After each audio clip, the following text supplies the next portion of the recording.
Ce qu'on va faire, c'est lui mettre une animation de marche pour qu'on le voit bien marcher vers son point. Alors pour ce faire, il faut aller dans Content Drawer. Ici, dans le dossier Blueprint, on va créer un nouveau blueprint qui s'appelle Animation Blueprint. Alors là, il faut choisir pour quel skeletal mesh on veut. Donc, on va prendre le S ennemi. Voilà. Animation Blueprint. Ah, oups, j'ai fait des bêtises. ABP. Donc, animation Blueprint. Ennemi. Voilà. Donc, on va dire que c'est une classe qui sera là pour gérer les animations. Donc, je double-clique dessus. Si je veux bien s'ouvrir. Donc, ici, comme on peut voir, on a le output pause. Ça va dire la pause de sortie. Et ici, on va pouvoir faire tous les calculs pour savoir, ok, quelle animation tu dois jouer maintenant. Donc, juste pour un test, on peut vous montrer comment on met une animation ici. On va dans Content, Core, Caractère. Et ici, on peut prendre le Walking Animation. On le dépose ici. Et on n'a plus qu'à juste le brancher là. On compile. Et normalement, il y a notre personnage qui court. Mais on peut voir que l'animation n'est pas jouée en boucle. Cliquez sur Walking là. Et dans les détails, on peut faire Loop Animation. Voilà. On compile, on sauvegarde. Et normalement, l'animation est jouée en boucle. On pourrait laisser là, ça comme ça fonctionnerait parfaitement. Donc on peut...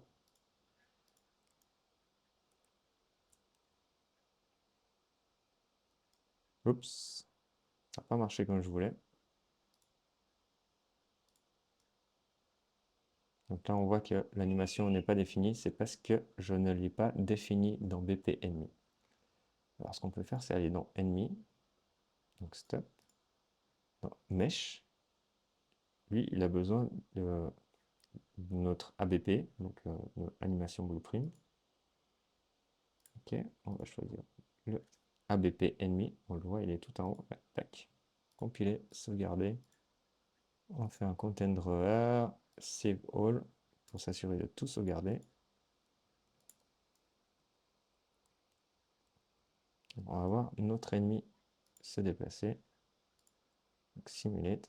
Donc, il fait bien son animation de marche, sauf que comme on peut voir, une fois qu'il a arrêté, il continue son animation de marche. Donc, c'est pas très propre. Ce qu'on peut faire, c'est aller chercher une animation d'idle, c'est-à-dire une animation où il fait rien. Donc on retourne sur Mixamo, idle.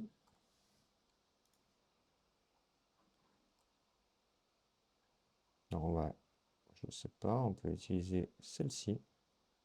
Cette animation où le personnage est à l'arrêt et simplement il respire. Donc on fait clic sur Download. Et ce qu'on veut là, c'est juste l'animation et pas le skin. Donc on fait Without Skin. OK. On fait Download. Voilà, il a fini de downloader. On va dans le Content Drawer. Donc, je vais vous montrer une autre façon de faire un import. On peut cliquer ici Import. Donc Download. Voilà. Import. On fait un clic Save All. OK. Donc, on peut voir cette animation où elle est jouée. Le personnage est en pause, on va dire. Il ne bouge pas. Alors, on aimerait avoir cette animation quand lui, il est à l'arrêt et il ne marche pas. Pour ce faire, c'est simple. Donc, on va supprimer déjà ce nœud. Là, ce qu'on va créer, c'est ce qu'on appelle un espèce de diagramme d'état qui s'appelle state machine. Donc là, on va créer un state machine. Et on peut l'appeler juste ennemi state machine. Voilà. Ensuite, une fois qu'on est dedans, on peut le brancher directement dans le output et le calcul de l'animation qui va être sélectionnée va se faire à l'intérieur. Donc on double-clique Ok, on est à l'intérieur. Donc, la première, c'est l'entrée. Ça va être automatique. Et là, on vient sur cette zone où on maintient le clic gauche. Et il y a une flèche qui va se dessiner. Et au moment où je lâche, je peux définir un état. Donc, ça sera le premier état. Et on va l'appeler idle. Donc, ça, c'est l'état de base. Donc, à l'intérieur de celui-ci, je vais cliquer dedans. Donc, lui, il va demander le output pause. Donc, on va lui dire, OK, prends le idle et tu joues le idle. Mais on veut que le idle soit en loop. Donc, on choisit dans Détail. On fait Loop Animation. Voilà. Compile, on sauvegarde. Donc là, normalement, quand je reviens ici, on a le idle qui sera joué en entrée directement. Donc on peut voir ça. Donc on fait Simulate. Donc là, il va bouger, mais sans l'animation. Mais en fait, si on regarde bien, il joue le idle. Ok. Alors maintenant, je veux que quand il se déplace, on voit l'animation de déplacement se déclencher. Donc on retourne sur notre ABB ennemi. Ok. Donc le enemy state machine. Et de idle, on va définir un nouvel état. Add state, on va l'appeler walking. Ok. Ce qu'on veut, c'est définir une condition pour passer d'un état à l'autre. Donc grâce à ce bouton-là, on va définir une condition. Donc si on double-clique, on voit que le, le pin, on va l'appeler comme ça, est rouge, donc il attend un booléen pour pouvoir changer sa transition. Si le booléen est vrai, donc la transition, elle peut se faire, donc du coup, il peut passer de idle vers walking. Alors, ce qu'on peut faire, c'est aller dans le event graph, parce qu'on a besoin de certaines données pour savoir est-ce qu'il est en train de marcher ou pas. Donc, on va dans event graph, et on peut voir ici, il y a un event blueprint update animation. Donc, cet événement va s'update toutes les frames d'animation. Donc, pratiquement tout le temps. Il va être appelé. Donc, ce qu'on veut, c'est récupérer le pound qui contient ce ABP ennemi. Donc, notre ennemi. Donc, ok. Ce qu'on va faire, c'est, on va aller chercher cet ennemi. Donc, on fait un cast to BP ennemi. Donc, à partir de là, on a notre classe BP ennemi. Ok, on le branche ici. Comme on peut voir, c'est plus grisé, donc c'est fonctionnel. On peut compiler. Et à partir de là, on peut récupérer tous les composants, oups, pardon, tous les composants qui se trouvent dans le BP ennemi. Donc on va essayer de récupérer le caractère mouvement pour savoir est-ce qu'il est en mouvement. Et pour ce faire, donc, il y a deux façons de faire, mais moi je vais vous montrer peut-être la plus efficace. Non, je vais vous montrer celle-ci. Ce qu'on va faire, c'est est-ce qu'il se déplace ou pas. Pour ça, on va récupérer la vitesse des déplacements de celui-ci. Donc du coup, on sort le pin ici, on va t'appeler caractère. Est-ce que j'ai le caractère?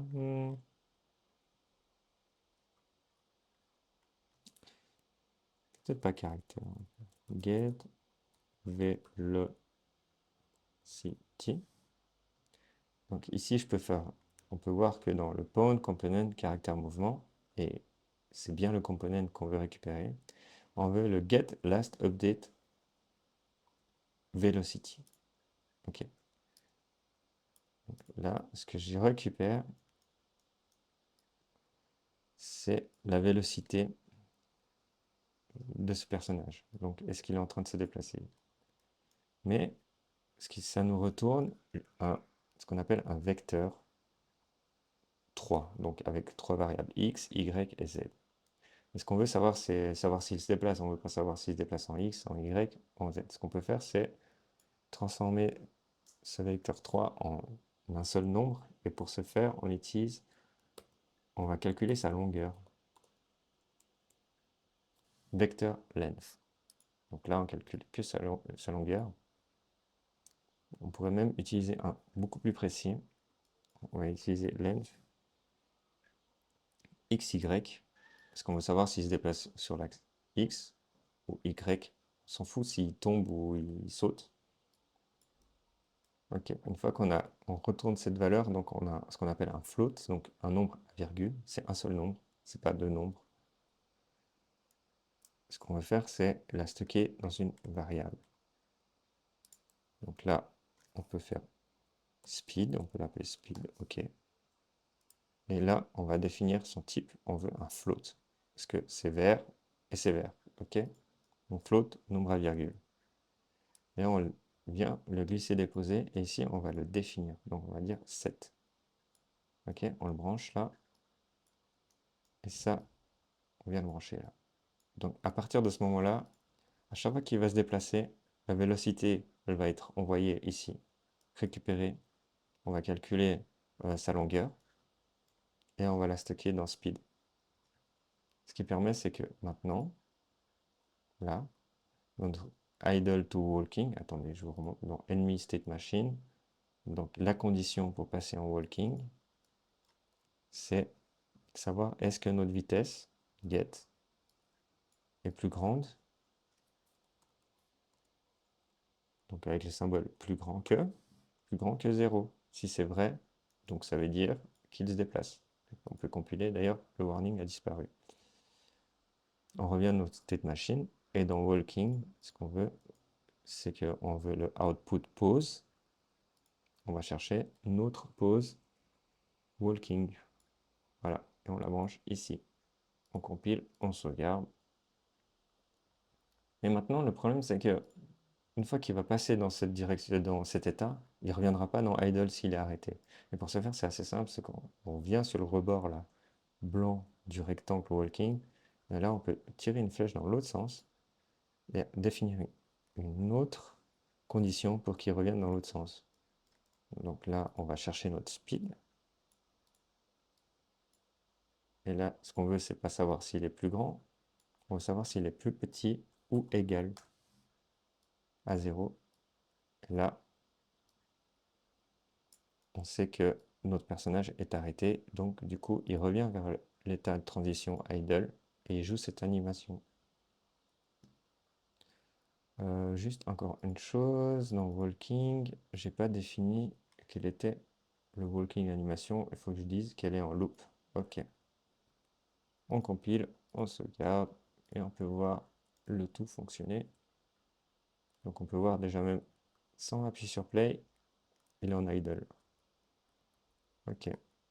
On peut simulate. Ah non, en fait j'étais déjà en play, excusez-moi. Donc ici je fais simulate. Donc là il joue bien son animation de marche et il s'arrête. Et il se met en idle. Donc c'est parfait. On a bien le résultat qu'on attendait. Un perso qui marche et qui s'arrête. Donc à partir de là, ce qu'on veut maintenant, c'est que notre ennemi puisse aller d'un point A à un point B, puis un point C. Donc on a notre point A, il va là, il va vers B, après il va vers C, ainsi de suite, quoi. Enfin, ça, c'est nous qui décidons après. Donc, pour ça, il faut qu'il puisse récupérer plusieurs target points, puis qu'il passe d'un target point à l'autre quand il a atteint une zone.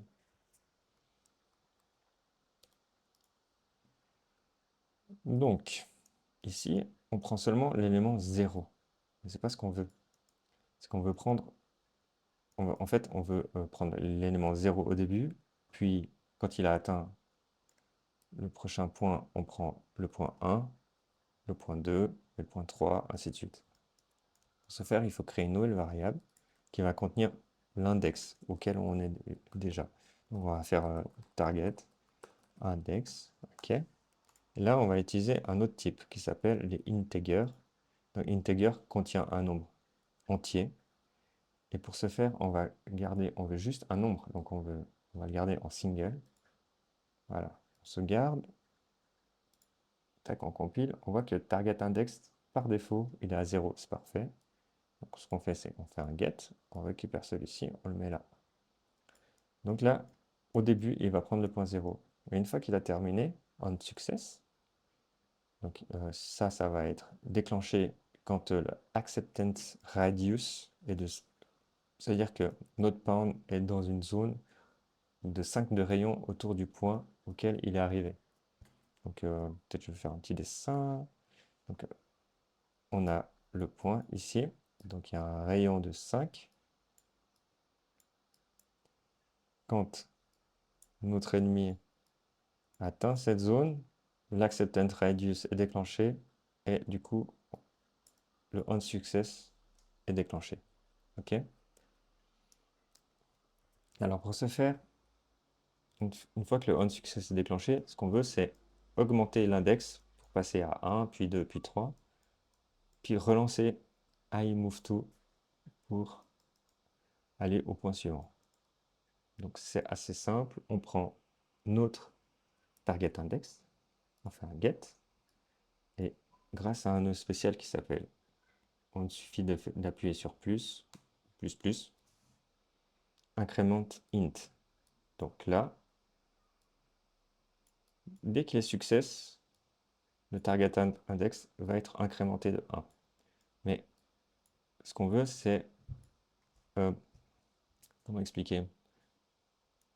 On ne veut pas dépasser ce que target points contient. Donc pour ça, il faut vérifier s'il est plus grand.